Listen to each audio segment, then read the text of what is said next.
Hai adik-adik, kembali lagi dengan Kak Rina di online class One on One. Kali ini kita akan belajar kelas 4 tema 6 di subtema 3 giat berusaha meraih cita-cita. Di pembelajaran 4 kita akan belajar bahasa Indonesia, IPS, dan PPKN di halaman 136 sampai dengan 144. Nah, adik-adik kita mulai ya. Ada Siti dan Beni di sini. Kata Siti, jika cita-cita dapat disamakan dengan sebuah impian yang ingin diraih, apakah impian terbesarmu?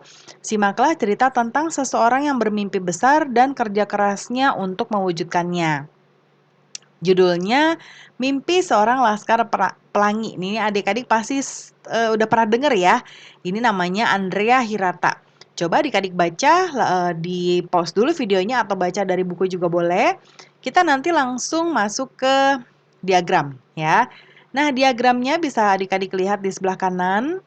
Karina coba besarkan dahulu.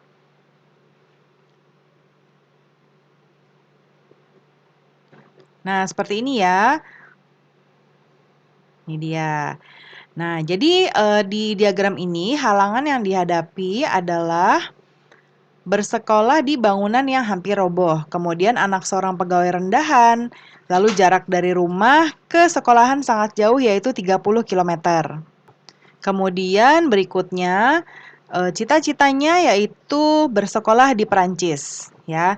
Lalu sikap yang dimiliki adalah tidak mudah menyerah, gigih, rajin belajar.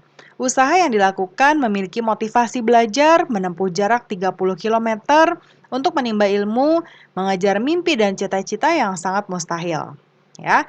Nah, berikutnya apa kesimpulanmu terhadap usaha Andrea Hirata untuk meraih cita-citanya? Sebuah cita-cita dapat diraih dengan kerja keras pasti ya adik-adik ya, dan dukungan orang-orang di sekitar kita.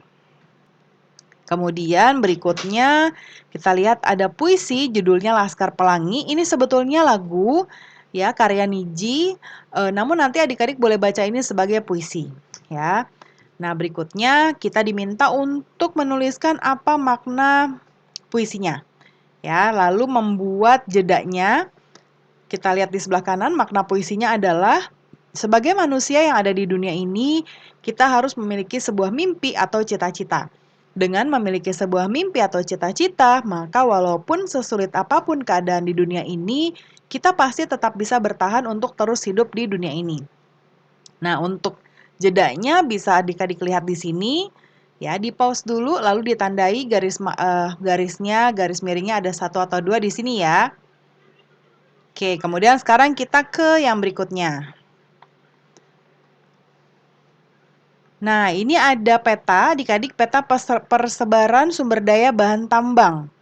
Nih ya. Kemudian berikutnya nih, tugas kita adalah barang tambang sangat diperlukan untuk memenuhi kebutuhan industri. Ada banyak manfaat dari bahan tambang, carilah informasi tentang manfaat sumber daya alam tambang untuk melengkapi tabel berikut ini ya.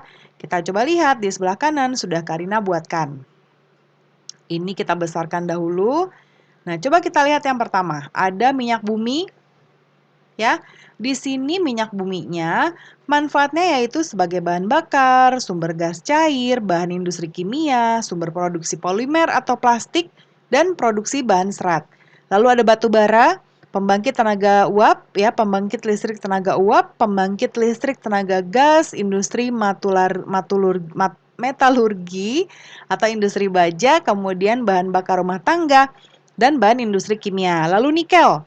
Ini pembuatan stainless steel dan koin, campuran pada besi baja, pembuatan rangka otomotif, baterai isi ulang, pembuat kawat, dan pelapis anti karat.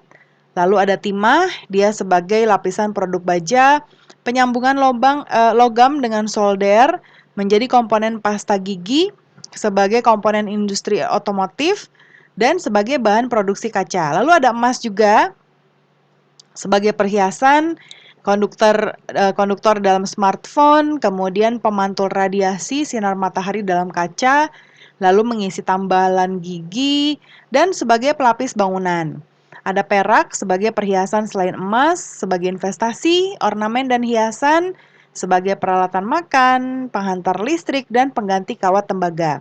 Ada juga platina, ini untuk perawatan gigi, pembuatan alat pacu jantung, treatment patah tulang, mencegah pertumbuhan sel kanker, dan sebagai katalis utama dari logam mulia. Lalu tembaga, ini untuk bahan kerajinan atau kria, bahan elektronik, bahan alat kesehatan, bahan konstruksi, dan bahan alat transportasi. Lalu besi, ini untuk peralatan rumah tangga, bahan konstruksi bangunan, bahan mesin berat, kemudian dijadikan pagar dan kawat pembatas dan menjadi bahan perkakas pertukangan. Ada bauksit yang ke-10 ya. Bahan utamanya pembuatan wajan, pembuatan lapisan luar panci, lalu bahan paling luar pada kaleng makanan, pembuatan badan pesawat terbang, dan pembuatan atap sebuah pabrik atau rumah. Kemudian yang berikutnya, ada soal lagi ya. Ini kita jawab. Nomor 1, barang tambang apa saja yang terdapat di provinsimu? Ini nanti disesuaikan ya dengan kondisi provinsi adik-adik. Karina contohkan di sini, yaitu barang tambang minyak bumi dan batu bara. Kemudian yang kedua, barang tambang apa saja yang tidak dimiliki? Contohnya adalah emas, misal ya. Lalu digunakan untuk apa sajakah barang tambang yang ada di daerahmu? Misalnya untuk pembuatan minyak bensin, solar, yang dikelola secara tradisional. Kemudian berikutnya, di sini ada jelaskan tujuan perayaan keagamaan dan bagaimana masyarakat di daerahmu merayakannya. Lakukan kegiatan ini secara berpasangan, gunakan kalender tahun ini untuk mengetahui hari raya keagamaan. Nah, kita lihat lagi ya tabelnya. Nah, ini mungkin Kak Rina besarkan lagi ya. Nah, ini yang pertama.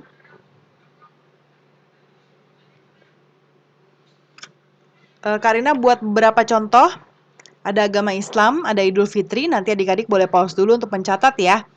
Perayaan berakhirnya ibadah puasa, lalu ada Idul Adha, Maulid Nabi Muhammad, Isra Mi'raj, dan Nuzulul Quran ya. Kemudian yang agama Hindu juga ada, yang pertama ada Saraswati, Nyepi, Galungan, Kuningan, Dipawali. Ini dicatat lagi adik-adik ya, kalau adik-adik mau pilih yang Hindu. Lalu ada juga Buddha. Yang Buddha ini, Karina besarkan dulu semuanya, supaya terlihat.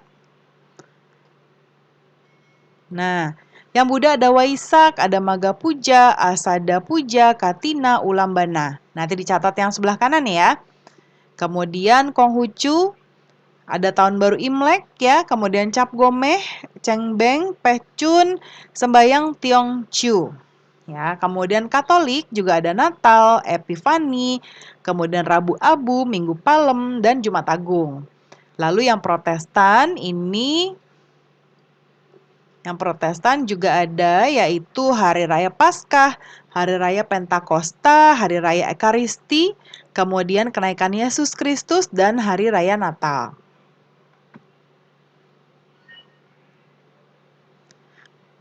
Kemudian yang berikutnya, pilihlah satu perayaan keagamaan yang paling kamu ketahui yang dilakukan masyarakat daerah tempat kamu tinggal ya.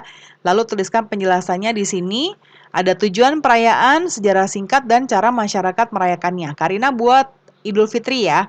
Tujuannya untuk merayakan hari kemenangan setelah sebulan penuh menjalankan ibadah puasa. Sejarah singkatnya adalah Hari Raya Idul Fitri ini biasa disebut dengan Lebaran.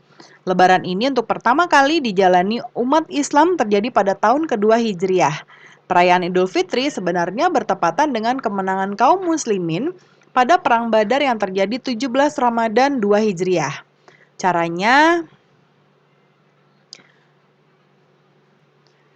untuk merayakannya yaitu dengan pertama melakukan takbir hingga sholat Idul Fitri dimulai ya. Kemudian membayar zakat, yaitu harta tertentu yang wajib dikeluarkan, membersihkan diri dengan menggunakan wewangian, makan sebelum melaksanakan sholat Idul Fitri, melaksanakan sholat Idul Fitri, mengucapkan hari raya ya, bermaaf-maafan, dan bersilaturahmi. Nah itu dia contoh dari Kak Rina, nanti adik-adik boleh pilih mau perayaan apa ya. Nah pembelajaran kita sudah selesai ya adik-adik. Terima kasih sudah menonton sampai akhir. Mohon dimaafkan apabila ada kesalahan dalam perkataan maupun dalam materi yang diberikan. Sampai jumpa di pembelajaran berikutnya.